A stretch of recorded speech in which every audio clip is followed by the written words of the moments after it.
This little video is how to make up a stretch top. So I have a basic little shape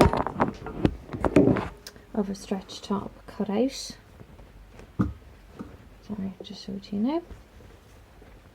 So just a little vest top like that, okay?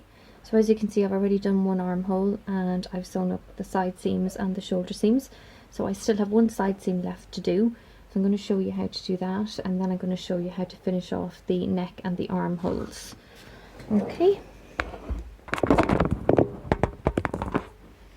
So the stitch on my machine, obviously it all depends from machine to machine, but what you're looking for is a zigzag like that. So not a very wide zigzag, just I suppose a hint of a zigzag, for want of a better way of putting it.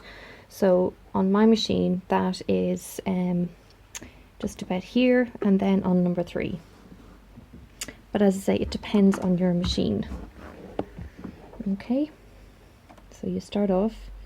The power cable has a tendency to slip out easily on this machine. That's even possibly a little bit wide, so I'm just going to narrow it down a tiny little bit more up here. And maybe even make it a little bit longer. Okay. Sorry, this is actually quite bouncy. The table's not very stable, but really what you're doing is you're just using a zigzag stitch to sew up your side seam. Okay.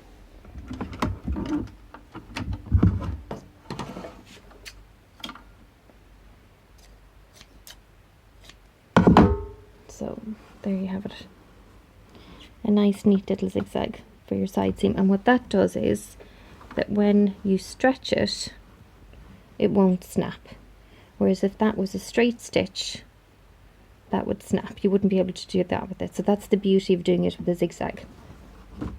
Now we're going to go back to our armholes. So as you can see, I've one done.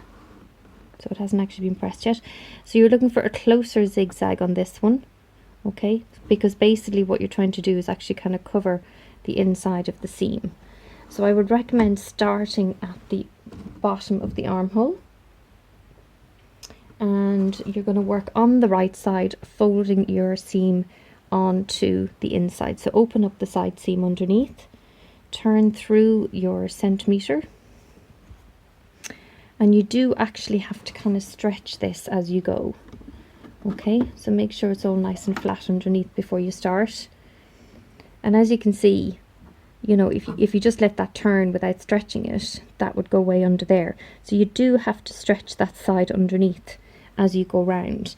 And you can kind of see the seam allowance, so you can see how much you're actually turning through. And then off you go.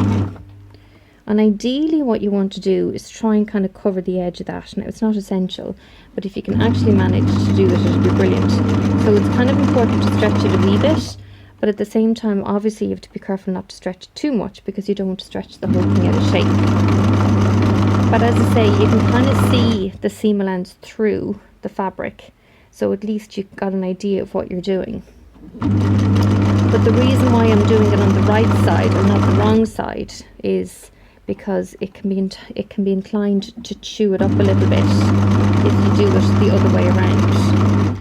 So it's just actually better to work on the right side. And then also, at least you can see that you're keeping your stitching really nice and neat and even, and that's what's going to be seen. So that's actually what's important as well. So obviously it takes a little bit longer to go through because you are doing a zigzag, so just be patient. You're not going to be able to work as fast as you can on an ordinary flat stitch, because the machine has more work to do. And try and keep the whole thing nice and flat as you go, and don't let it get chewed up. And you do have to kind of help it through when you get to the seam. Okay, and be careful, because I snapped a needle when I was going through there the last time. So just be careful what you're doing. Okay, and that's what it looks like. So it can be inclined to do that, so ideally just try to avoid that what you do is you kind of really try and keep that open as you're actually, sorry, I don't know if you can see it kind of made a little ridge on it there on me. So what happened there is I didn't keep that open as I was working in comparison to there. So it's important to try and do that as much as possible. But as you can see, it's actually quite neat on the inside. Okay, I've managed to keep it along the edge pretty well. Okay, and now I'm going to show you how to do the neck. So obviously you've got a V-neck. So you need to snip into that at the front. And then you need to snip into it at the back as well. And then I would recommend starting on the shoulder. Don't start on the centre front or the centre back, because that's just way too tricky. You want to start somewhere that it's least obvious. So again, working on the right side, keeping your seam nice and open and flat. Pop it underneath the machine. Don't do a back tack, because when you come back round, that'll actually be enough